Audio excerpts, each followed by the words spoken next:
Welcome back to Coast. George Norrie with you. Lon Strickler back with us, Fortean researcher, author, publisher of the syndicated Phantoms and Monsters blog.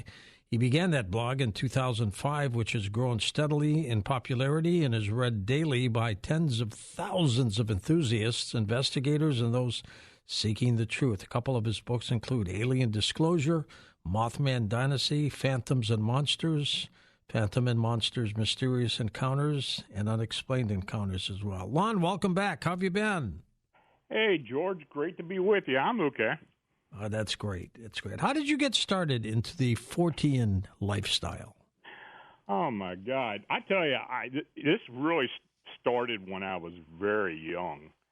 I had an encounter at Gettysburg. I actually grew up very near the battlefield. I was about 9 or 10. I used to ride my bike out there. I was a big battlefield nerd and into the battle itself.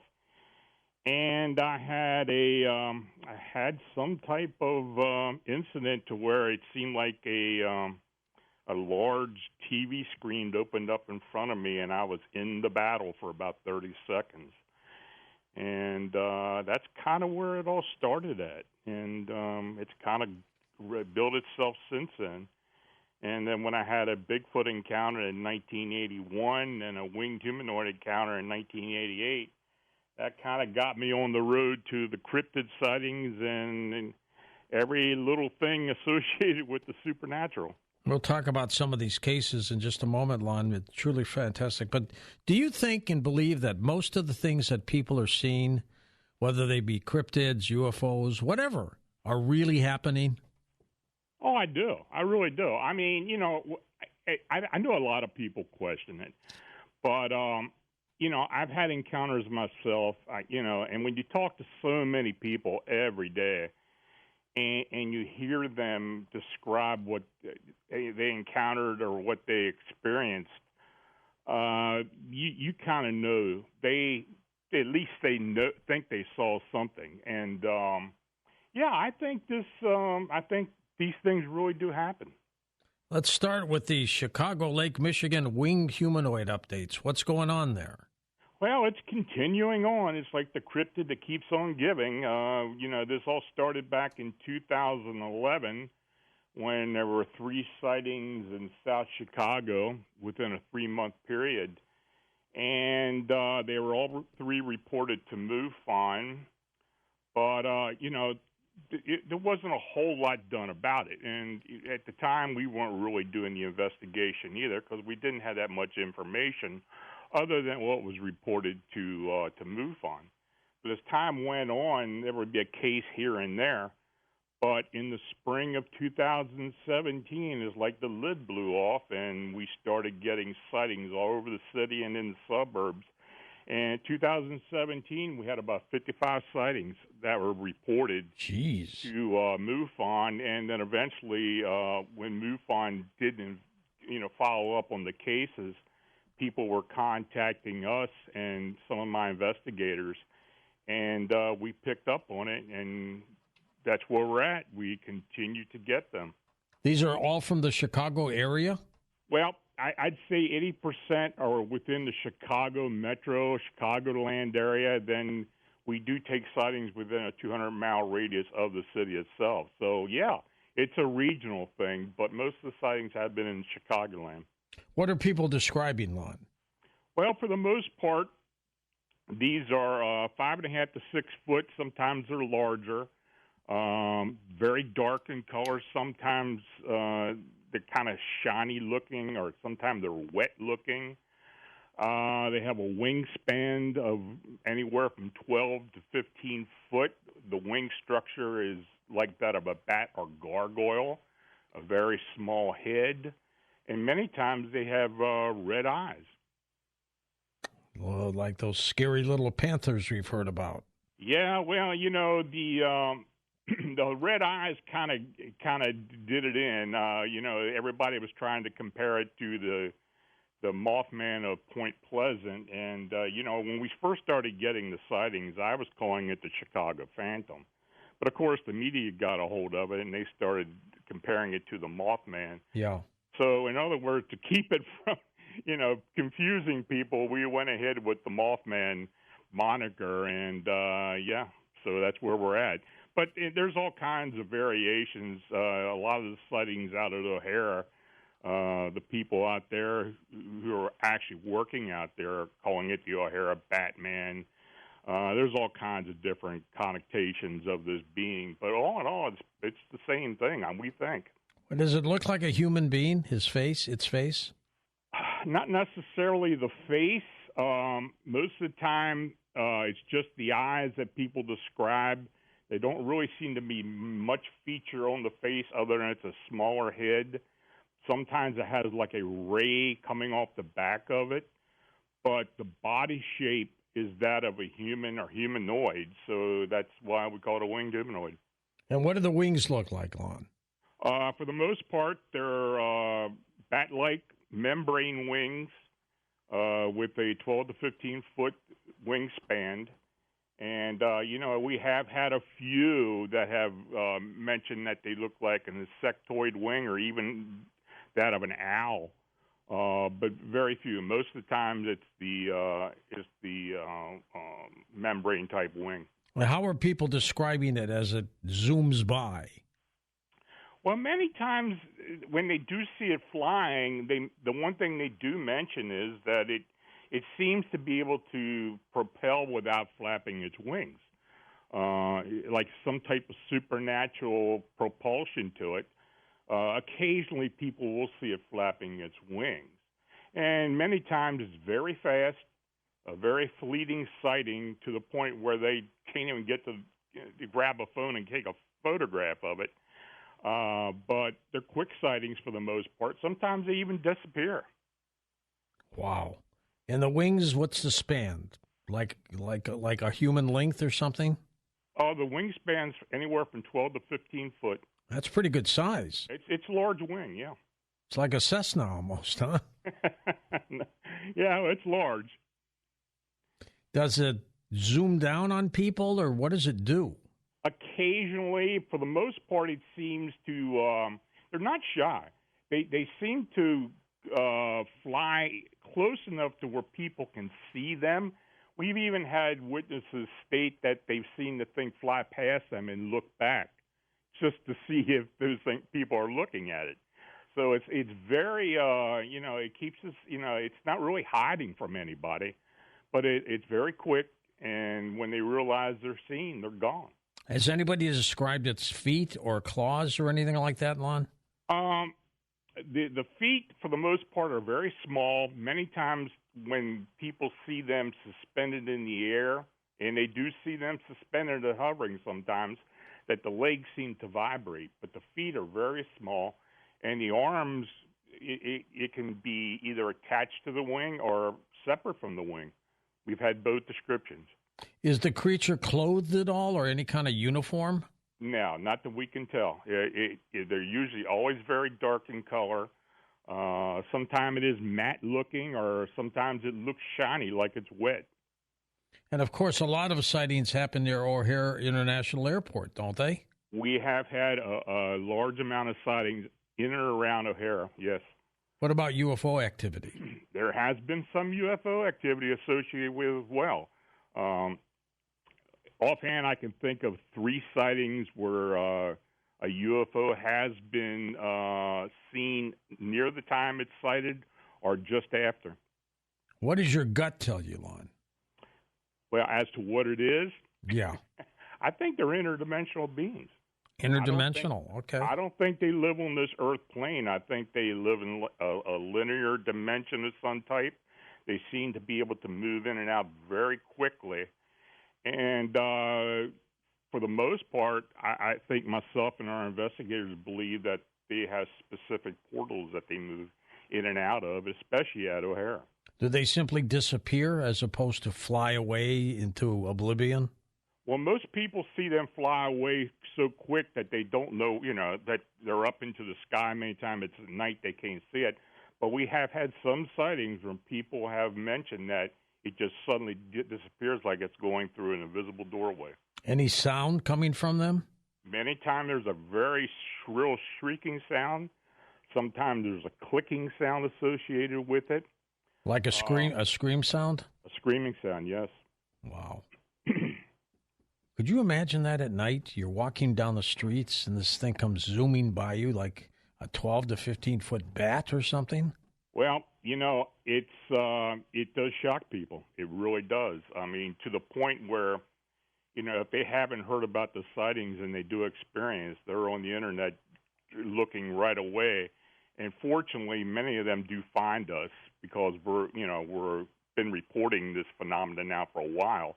And then they contact us. A lot of times the sightings are reported right after the incident.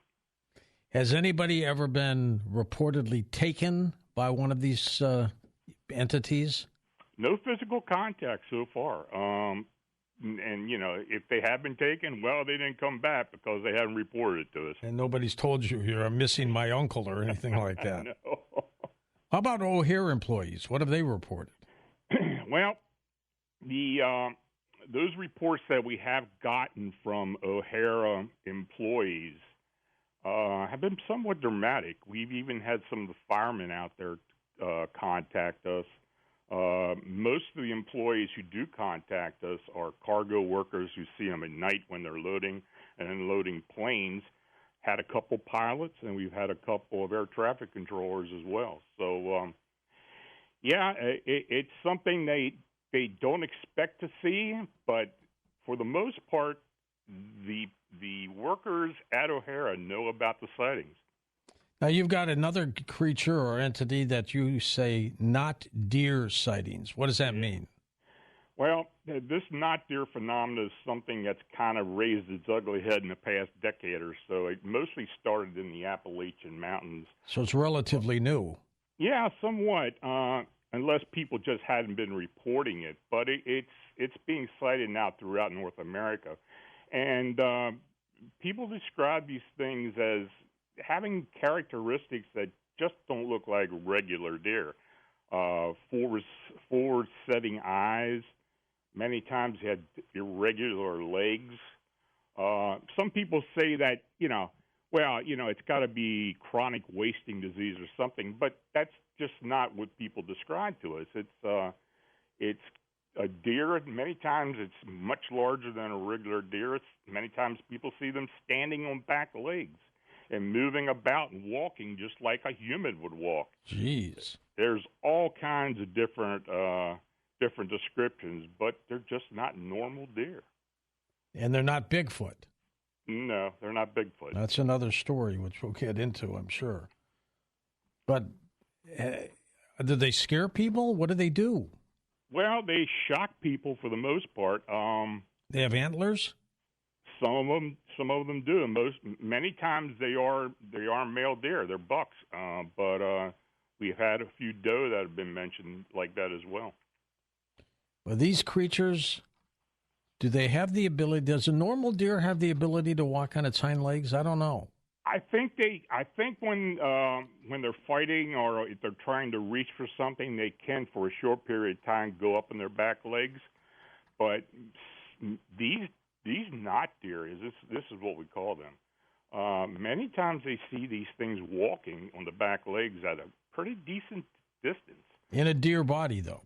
But a deer body. A deer-type shaped pointed head? Yep. It's very strange.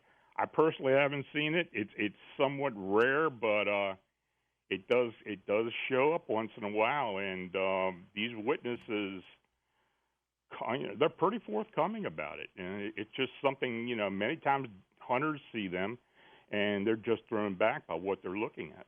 Well, with Lon Strickler, of course, and his blog website is phantomandmonsters.com. That's how they can get to your blog? Absolutely. Excellent. And I have another one called cryptidhunters.org. Yeah, that's my team website, Phantoms and Monsters 14 research team. How many people on your team? Wow, we got about 20 boots-on-the-ground investigators now, about 35 affiliate groups. So, when we do get a case and we do try to get someone to go to the location and actually talk in person to the witness, And we've been pretty successful at that. It's been very good, and but many times we do try to get someone there to talk to the witnesses. Where will you go? Anywhere? We'll go anywhere we can get to. Now, do people fund this, or how do you spend this out of your own pocket? Well, just like most investigators, we kind of fund our own investigations. We're not beyond taking donations from folks, but it's a labor of love, and I've been doing this now for well over 40 years, and it's kind of self-funded. And a few minutes before the break, Lon, tell us about the Cecil County, Maryland investigation at a horse farm. Fairly new investigation we've been involved with. It's not too far from myself and two of my other investigators. We live in south central Pennsylvania. This is in Cecil County, Maryland, which is on the eastern side of Susquehanna River. And it's a horse farm where we got a report of UFO activity as well as cryptid activity. And we have been down there, and we have done investigations. We're going back very soon to follow up on some things. But there's been some pretty overwhelming UFO activity, which we do have video of, as well as some pretty substantial footprints of either a Bigfoot or possibly a cryptid canine. Any reports of these horses being hurt or anything like that? No, fortunately they have they have not bothered the horses, though the owner has told us that the horses do seem to know when it's around, and they do somewhat react to it. So far, we've talked about a number of different cryptids and strange creatures, Lon, and not one case of somebody being hurt or injured. Is that unusual? No, it's not unusual. Very, very rarely is somebody attacked. I'm not saying it doesn't happen. Many times people are frightened and very scared, try to get away from whatever it is they're seeing. But as far as actual physical contact or injury, very rare. We're talking with Lon Strickler about cryptids and strange creatures. We'll take your calls with him next hour here on Coast to Coast. If you've seen any of these creatures, definitely share your story or ask him a question or two. But what do you recommend people do if they see a creature, Lon? Mm-hmm. What do they do?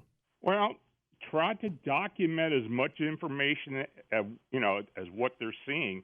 I would say actually after the incident, after the encounter, to go and write down everything they possibly can, then try to contact an investigator. Now, try to contact us. We'll definitely take it.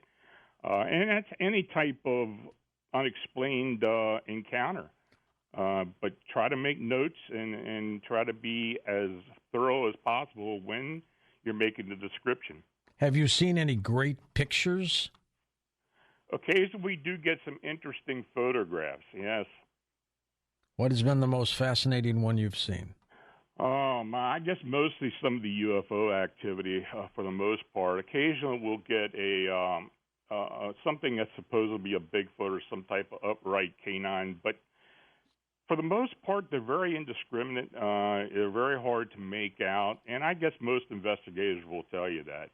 UFO activity is a little different because it usually stays around a longer period of time, and you can get a better look at it. I want to see one of these flying humanoids, Lon. Oh, I definitely do. We've been waiting to get a decent photograph of one. Preferably a video of this thing in action, but unfortunately, because of the fleeting nature and the shock when people see it, and it's pretty difficult for people to get the photographs. When we come back, more with Lon Strickler on Coast to Coast AM. And welcome back to Coast. George Norrie with you. Lon Strickler with us. His website, again, are linked up at coasttocoastam.com. Lon, do you continue to get Bigfoot sightings and reports? Yeah, we do. Bigfoot is probably the one cryptid that is seen by more people. And what area of the country are these sightings coming in from? All over North North America, worldwide as well. But North America, Canada, and the United States seem to be the most prevalent. But we get sightings all over. What would you say in terms of number? How many sightings do we get annually? Oh, if just not with my group. Not just with you, but all across. I would say hundreds. I mean, it's hard to put a number on it, but it's very prevalent. Many times, each and every day, I see a new reports popping up somewhere, and many times these reports are very detailed, and people are still seeing the phenomenon. Not that I want to see one in a cage, but how come we just haven't been able to find one? Well, we haven't. We haven't found a body. We haven't found any real physical evidence other than some hair, some scat or whatever. Of course, there have been DNA analysis, but overall, we really don't know what we're dealing with. And until we do get that overwhelming physical evidence, it's going to be an enigma. Next up, Dogman. What is that? What exactly? What is the Dogman? It's another strange phenomena that people are reporting. And many times, most of the reports that we've been involved with are the investigations here in Pennsylvania. But they come in different shapes and sizes. Many times they're upright, very tall, very muscular, with a large wolf-like head, very muscular body, thin waist, and many times human-like legs, very threatening looking. But fortunately, there haven't been any attacks reported. Though some of these witnesses state that they feel like they're almost in a trance when they approach one of these things by accident. It's like they're being told to back away. Many times hunters are the ones that make the reports, and they simply drop their weapons, not lower their weapons, back away. It's very, very slowly, and it's very unusual. We've had a lot of sightings as well in descriptions of quadruped beings, very muscular, sloping backs, almost like a hyena, very large animals with a wolf-like head, spotted many times. I don't really think I'd ever want to encounter one of these things, to be quite honest with you. But like you said, it has not attacked anybody. And it has not attacked anybody. Many times people feel threatened. There have been maybe bluff charges or people being chased. But so far, I can't really say there's been any physical encounters. Lon, since recorded history, and I'm talking way back, about Bigfoot, UFOs, and all that, what seems to be the most prevalent sighting of what kind of creature? Oh, I would say the Bigfoot, overwhelmingly. By far, huh? Yeah, by far. It's it's hard to dispute that there's something out there. Now, what are these things? Are they indigenous beings? Do they live in groups? Do they breed? Or are they, what I think for the most part, some type of interdimensional being? I think most cryptids may very well be interdimensional. But I do believe that there are areas, Pacific Northwest, Florida, around the Gulf, where there are populations of breeding hairy hominids that are actually on our Earth plane, and they do live here. What's the Houston Rat Man? The Houston Rat Man, very interesting phenomena. That sounds ugly, doesn't it? Yeah. The first report that we've got, and all three of them have been around NRG Stadium in Houston, which is kind of strange. But we had one gentleman who was at a Houston Texans football game. It was after the game. It was somewhat after the game. He went into the restroom, and while he was standing there, he saw this this guy in a in a hoodie, and he said he had the face of a rat, eyes, ears, the whole 9 yards. And then it walked out, and he didn't know what he saw. Then, not long after that, there was another report at a WNBA game, the Houston Comets game, where the gentleman said he went to the concession stand and he was there getting popcorn, and as the concessionaire was getting his food, he saw this guy in a hoodie standing in the back. And he said he had rat eyes, very beady eyes. Jeez. He had a cartoonish-like large teeth. And then not long after that, the gentleman was in his car very near the NRG South Main gate area, and he said he looked over, and there was this guy with a rat face driving the car. But you don't get many reports of this, though, do you? No. This is something very unusual. This is kind of beyond the void type sighting as far as I'm concerned. But the fact that we've had 3 separate witnesses describe this, and it kind of makes you think. And when I started posting these sightings, the first thing I asked was, have you seen the Houston Rat Man? Because I'm trying to get as much information I can about this. This is kind of a misnomer, but it's it's something we're looking into. Primarily around Houston only? The only sightings have been around the NRG Stadium. That's weird. That is weird. In 2017, Lon, you wrote a book called Mothman Dynasty. Was that tied into the Chicago humanoids? Yes, that was. It started from the sightings that we got in 2011. Well, that MUFON got in 2011. Then later on, we were fortunate enough to start getting sightings coming directly to us. And that book covered sightings from the 2011 sightings, a few that were reported beyond that, then starting with the flap in 2017 up into the end of 2019, almost to the point where we started getting many more sightings around O'Hare.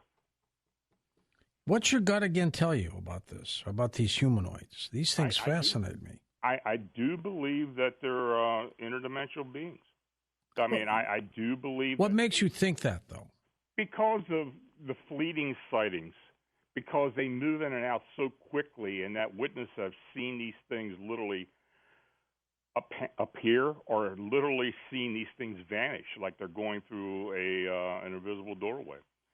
Do you think there are portals all over Chicago, or just 1 or 2 spots? That's what we don't know. We don't know what the deal is there. We do believe there's something significant at O'Hare, but we've had sightings in other areas in Chicagoland. Rockford, Illinois is another hot spot, which is just northwest of Chicago. We've had several sightings up there, and we have had a sighting there in particular where people have seen these things just vanish. So, there are some areas in the suburbs and in the Chicagoland area where there have been some concentration of sightings. Do they fly into clouds a lot? Nope, they don't seem to be flying that high to where they're going into a cloud. They're usually very low. You know what a thunderbird is, obviously, yes. Right? Is there any possibility that we're looking at large birds flying all over the place? I don't think so, because the sightings that we deem as the winged humanoids have a humanoid-like body.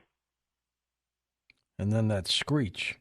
In the screech. It's been described as sounding like the brakes on a freight train. It's that loud and that shrill. Do you think when the Mothman episode occurred years ago that it might have been one of these humanoids?